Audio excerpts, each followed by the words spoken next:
સોમનાથ હીરાભાઈ જોટવાએ કેમ આજનો દિવસ સોમનાથ ટ્રસ્ટ માટે કલંકનો દિવસ ગણાવ્યો?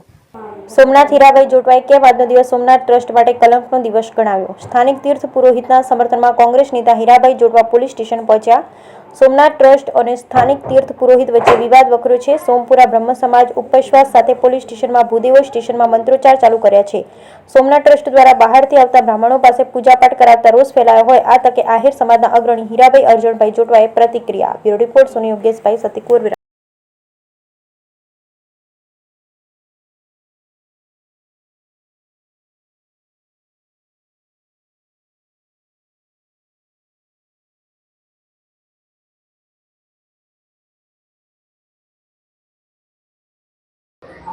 આજનો દિવસ સોમનાથ ટ્રસ્ટ માટે અને આ વિસ્તાર માટે હું કલંકનો દિવસ ગણાવીશ.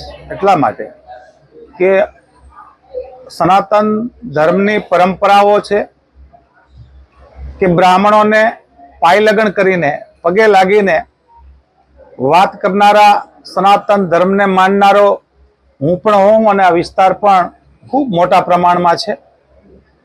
ત્યારે આજે ખ્યાલ આવ્યો કે એ એમનો જન્મસિદ્ધ અધિકાર પરંપરા ભગવાન સોમનાથની સ્વયંભૂ જ્યારે પ્રગટ થયા અને વિશ્વમાં મહાદેવનું કોઈ અતિ મહત્વવાળું સૌરાષ્ટ્રે સોમનાથ જ એટલે કે 12 જ્યોતિર્લિંગ જે આપણા છે એમાં પહેલું જ્યોતિર્લિંગ એટલે સોમનાથ એ ઉત્પત્તિની સાથે જેનો ઇતિહાસ જોડાયેલો છે એવા સોમપરા બ્રાહ્મણો અને એ સમાજ આખો એમની આરાધના સેવા પૂજા કે શાસ્ત્રોક્ત વિધિ કરતા આવ્યા છે.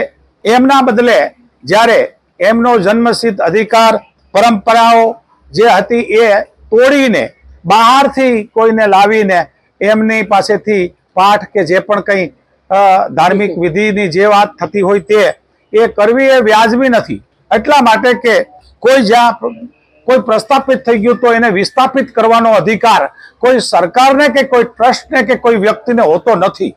તો શા માટે ભગવાન સોમનાથને આખા વિશ્વના સનાતન ધર્મને જે આસ્થા અને શ્રદ્ધા છે એ આસ્થા અને શ્રદ્ધા શા માટે તોડે છે એ દુઃખનો વિષય છે ને. એટલા માટે આજે કલંકિત દિવસ કહું કે એટલા મોટા પ્રમાણમાં ભૂદેવોને જે પગે લાગતા આવેલા અમારા વડવાઓથી એમને નજરકેદ રાખે એ નજરકેદ જે શબ્દ છે એ મને ડંખે છે કે આવું યા તો સરકાર હોય યા તો ટ્રસ્ટના ચેરમેન હોય યા તો એમના જે પણ પદાધિકારી કે અધિકારી જેમના પણ હિસ્સામાં આવે છે એમણે આ કૃત્યથી ના કરવું જોઈએ ને તાત્કાલિક આ લોકોની જે વ્યાજબી જ માગણી છે એને તાત્કાલિક સંતોષવી જોઈએ એવી મારી નમ્ર અપીલ છે.